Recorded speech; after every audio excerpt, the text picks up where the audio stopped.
CBS Radio brings you Bob Bailey in the exciting adventures of the man with the action-packed expense account, America's fabulous freelance insurance investigator. Yours truly, Johnny Dollar.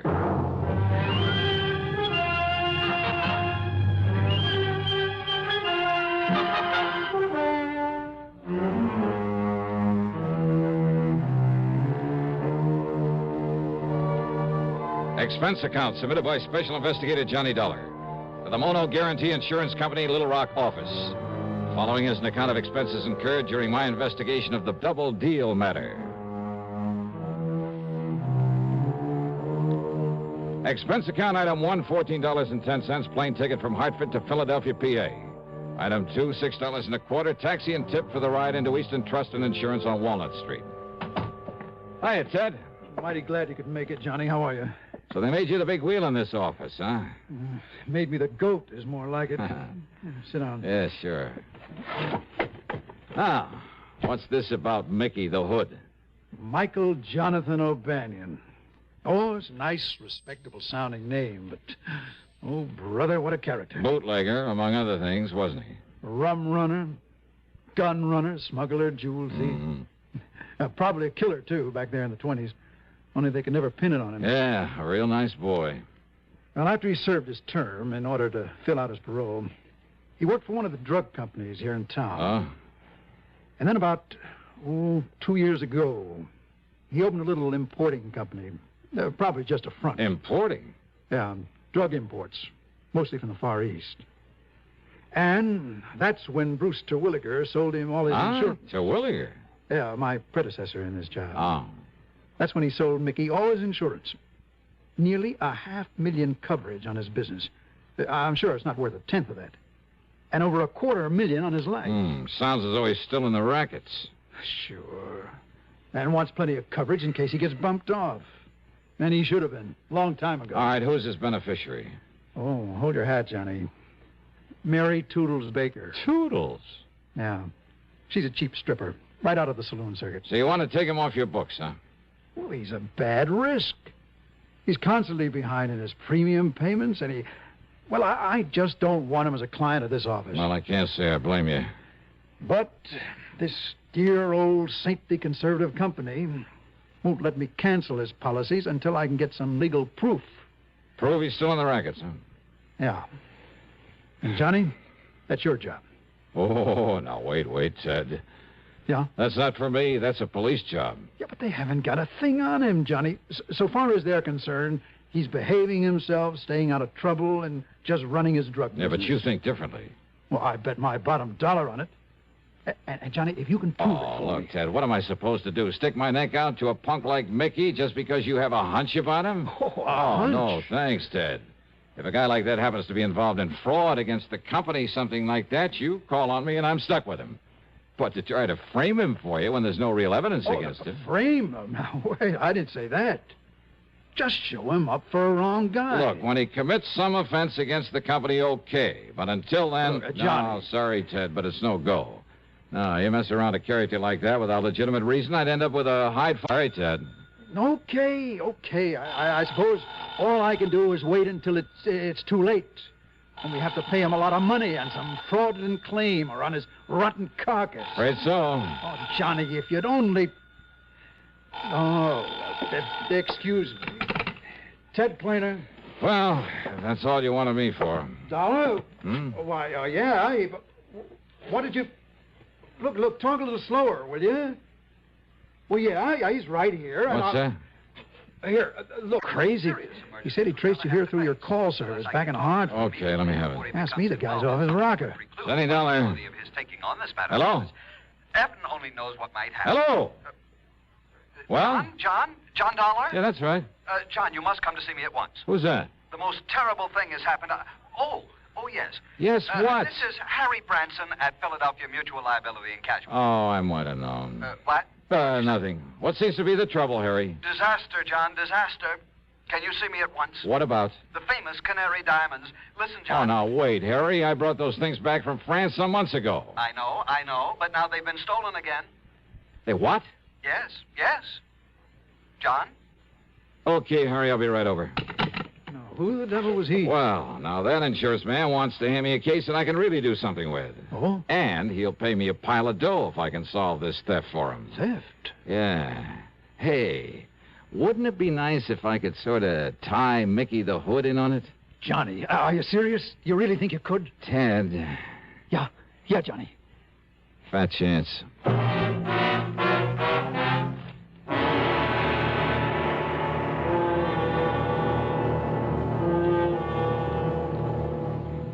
Act two of yours truly, Johnny Dollar, in a moment. Have a commander, welcome aboard. Have a commander, welcome aboard. The cleaner the tobacco, the better it tastes. Have a commander and see. The cleaner the tobacco, the better it tastes. And in Commander, the tobacco is vacuum cleaned. Have a commander, welcome aboard. Treat yourself to a pack of new king-size Philip Morris Commanders, made on a new machine, the Mark 8, that takes rich, full-flavored Philip Morris tobacco and gently vacuum cleans it. And the cleaner the tobacco, the better it tastes. Yes, the cleaner the tobacco, the better it tastes. Noticeably better. Have a commander, welcome aboard. And now, Act two of yours truly, Johnny Dollar, and the double deal matter.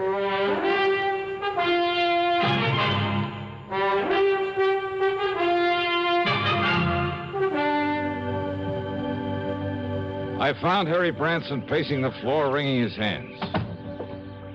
John, thank heaven. So the Canary Diamonds have been stolen again. Terrible, terrible. But I thought they were insured by They you. got so much publicity when you recovered them from that smuggler over in France that one of our important clients, Mrs. Arthur Pierpont Galloway, just had to have them. So she bought them and then insured them with us. How much, Harry? $515,000.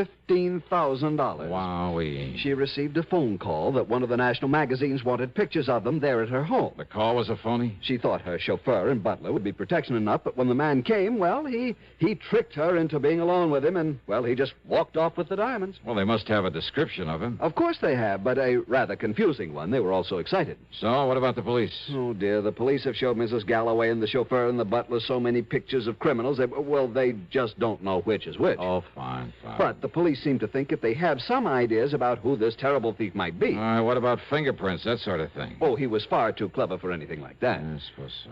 Hey, I wonder if the chauffeur or the butler could be in cahoots with this man. Absolutely not. Well, you sound pretty sure of that. I know both of them myself, have known them for years, ever since they went with Mrs. Galloway, and I'm certain they are absolutely honest. After all, John, I am an excellent judge of character. Oh, yeah, I'm sure of that. Now, who's in charge of this case at headquarters? At Central Headquarters, Lieutenant Bernard Barry. Bernie Barry? Sure, I know him well. Now, here, I'll give you Mrs. Galloway's address. Don't bother, Harry, not yet. Oh? John, you mean you might have some idea who might have done this? Not the least. But unless you see and talk with But her... as long as the police have some ideas, why don't I see them first? Oh. Yeah, I'll give it a fling, Harry. Give it a fling? Sure, as long as I'm already here in Philly. John, how can... Don't you... $515,000. Yeah, that's a lot of dough. Then how can you be so casual? You don't even seem to be really interested. John, think of what your commission will be if you effect a recovery. Do you think I'm thinking of anything else?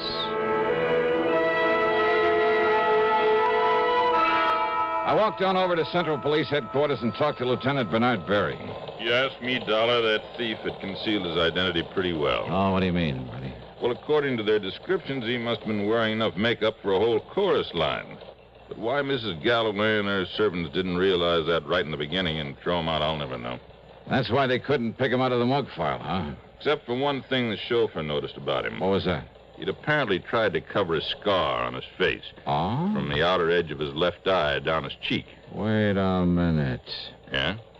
Maybe 5 feet 8 or 9. Very heavy, say a couple of 100 pounds. Yeah, darling, I'm way ahead of you. And say about 51 or 2 years old. Well, with all that make there to make it look gray, we found traces of the powder. But Mickey the Hood. Mickey O'Banion. So we've had a tail on him every minute since the robbery was reported. And? Nothing, darling, nothing at all. And, of course, he had an airtight alibi. Oh, sure he would have. And, of course, so would any other crook smart enough to pull a job like that. Just the same, Bernie. But until we can trip him up, or, more important, find out how he'll try to dispose of those stones... I know how to get him out of the country. Hey, but wait, his drug importing business. And any shipments he makes will be gone over with a fine-tooth comb. Unknown to him, of course. Yeah? What do you mean by that? Well, if he did take these stones, he'll know everything you're doing. Maybe. You're thinking, of course, about how they were gotten out of the country before, in those cases of canned goods you found in Paris. Yes. I'm also thinking how impossible it would be to dispose of them here in the U.S. Even broken down? Taken out of the settings? Oh, look, Bernie, the distinctive color of the canary diamonds, all of them perfectly matched. That color's so unique that, well, he'd have to get them abroad. But where and how? Dollar, all we can do is keep an eye on him. Of course, keep an eye open for anyone else who might have stolen them. Well, Bernie, I'll concentrate on him. Well, what'll you do? I mean, that we're not already doing. Well? Bernie, I haven't the least idea. Oh, sure. Maybe someone else had taken those stones. But I've played my hunches before, and somehow they've usually paid off. And sure, if Mickey did steal them, why, maybe he was smart enough to simply sit tight for a while until things cooled down. I looked up the address in a phone book, then spent item 3, $1 even for a cab to a small building on South 23rd Street marked O'Banion Drug Imports. It was a small kind of store building with a combination office and sales room in the front. Much to my surprise, there was only one person there. That's right, Michael J. O'Banion. Well, sir, my name is Russell. Peter Russell. Mr. Russell? Yes, sir, I own a small chain of drugstores in the South. And we get a lot of calls for anything unusual down there. Our customers seem to go for unusual, exotic-type drugs and medicines. Oh, so I understand. So when I saw your ad in the Yellow Pages, I thought I might take a look at your stock. Oh, fine. Everything we catalog is right here on these display shelves. All right, sir. Yeah, pick out whatever items you like. I'll be glad to ship them to you. Everything from dried seahorses and kelp, the Oriental people go over those things, to rare items like oil of rhodium, lovage, musk. Yes, sir. I see y'all import a lot of things from China, Japan. Well, I have contacts in Hong Kong and Kowloon that furnish me with many unusual items. Excuse me, Mr. O'Banion. Yes, I'll be with you in a moment, madam. Mrs. Peterson. Yes, that's right. Yeah, we met at the travel office, and you promised me some... Yes, of course, Mrs. Peterson. I have the bottle of nerve pills I promised you right here. Oh, I'm so glad. And how much do I owe you for them? Oh, not a thing. Not a cent. Well, glad to have been able to make them up for you. Well... Here you are. Aren't you nice? Such a big bottle, too. Oh, it's my pleasure, Mrs. Peterson. Well, have a nice trip. I hope I can swallow such big pills. Yeah, well, you just chew them like candy. Well, they don't taste bad. Just like sugar pills. Oh, well, how nice. And remember, keep them in this bottle with its special seal and take only one each day. Goodbye. My goodness, there's so many of them. Yes, I'm sure they'll... And you're so nice to have gotten them for me. Yeah, that's perfectly all right, I'm just sure I'll have no nerves at all on this tour. Well, that's good. Now, if you'll just excuse... I'll tell you. I'll send you a postcard when we get to Hong Kong and let you know how they work. That's not necessary at all. And goodbye, Mrs. Peterson. Well, I certainly thank you. Well, it's my pleasure. Goodbye. Well, now we can get back to business. Are you always so nice to your customers, O'Banion? Just a minute. Yeah? Forgot your phony accent, didn't you? My, That phony... voice. I'd know that voice anywhere from the radio. The radio? Johnny Dollar. So? I should have known it when you talked about a non-existent ad in the Yellow Page. So I pulled a boo-boo. Listen, Dollar. If the police sent you around here, if you think I had anything to do with those canary diamonds... Well... Neither you nor anybody else can prove it.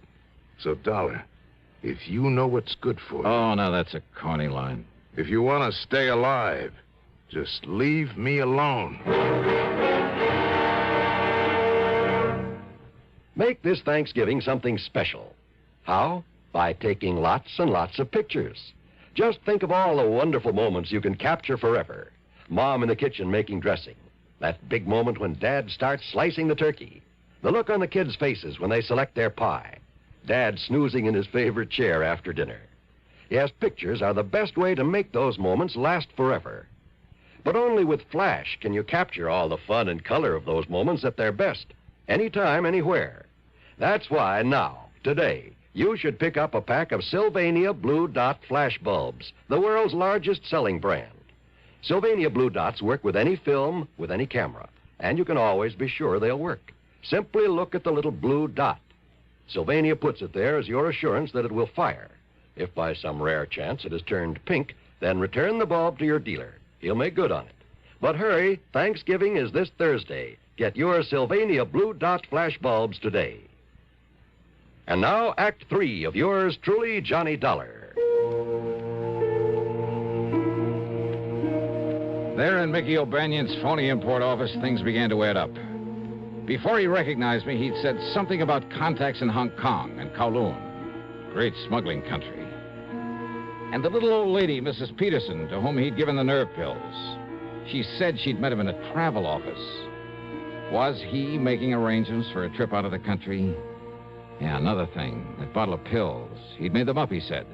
Big pills. Remember that. Take only one of them a day, he told her. Well, by the time she got to Hong Kong, she could only use a few of them off the top of that bottle that must have held a couple of hundred of them. And once in Hong Kong, one of his contacts? Or would he himself be there by then? Yeah, but I needed proof. And I certainly couldn't trick an old hand like Mickey into a confession. Far from it. You think I don't know the cops are watching me every minute, going through every package I try to ship out of here? All right, now listen, Mickey. You think I'd be fool enough to touch those stones in the first place? Fool enough or smart enough? Oh, I'm smart enough, darling. Don't you forget it. And until you can show some kind of proof, you stay away from me before I... Before you what? All right, go on, get out. Sure. Why not?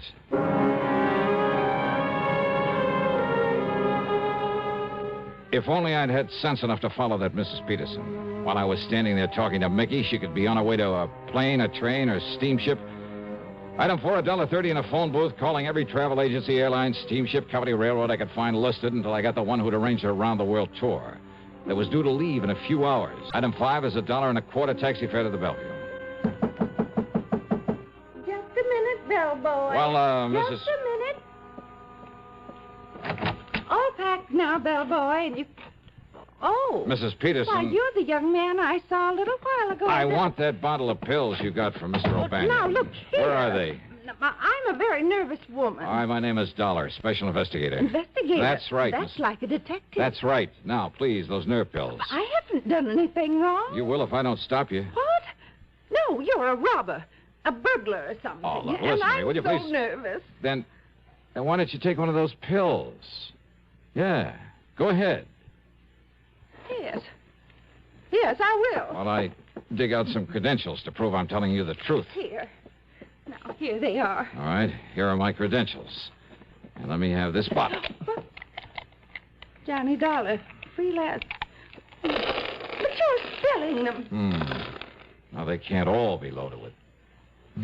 Let me have one of those pills so I can... Here, now... All right, that one you took.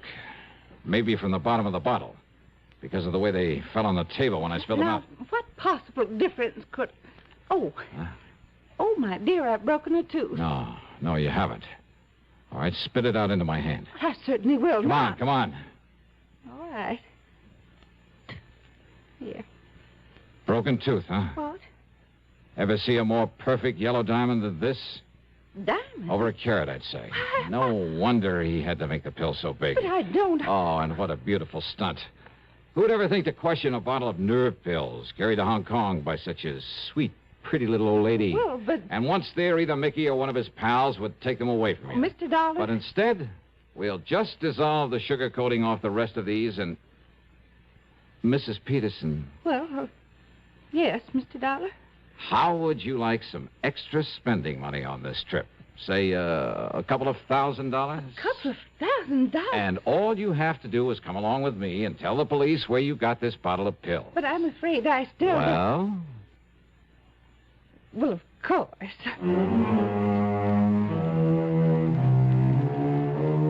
Proof. That was all Lieutenant Berry needed. The Canary Diamonds are home again. And that'll save Philly Mutual from having to pay off a big claim. And Eastern Trust and Insurance has plenty of reason to drop O'Banion as a client. After all, he ought to be out of circulation for a long, long time. Expense account total $2,044.25.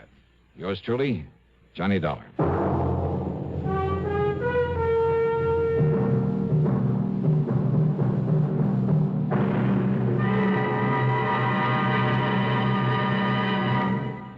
Our star will return in just a moment. Constipation is something people don't talk about much, but it can be a problem for anyone, even doctors.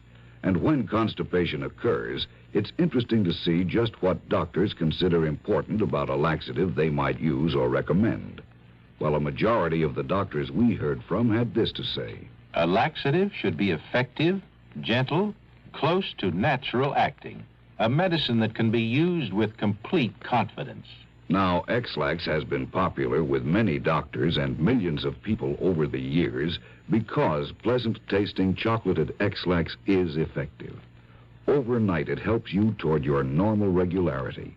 X-Lax is so gentle, so close to natural acting, there's no upset. That's why many doctors and millions of people use X-Lax with complete confidence. X-Lax, the laxative that helps you toward your normal regularity gently, overnight. Now, here's our star to tell you about next week's story. Next week, one of the roughest, toughest, and most unusual investigations I ever get involved in. Join us, won't you? Yours truly, Johnny Dollar.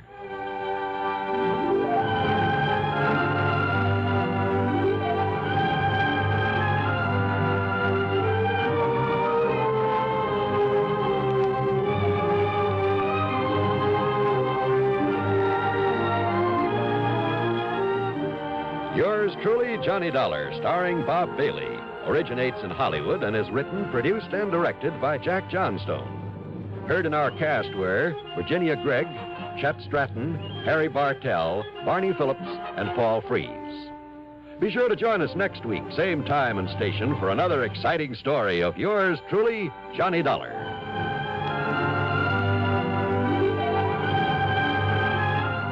This is John Wall speaking.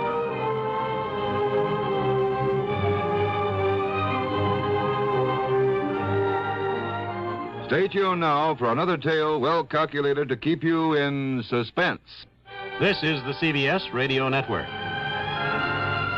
You're tuned to Radio 590 WROW in Albany, New York.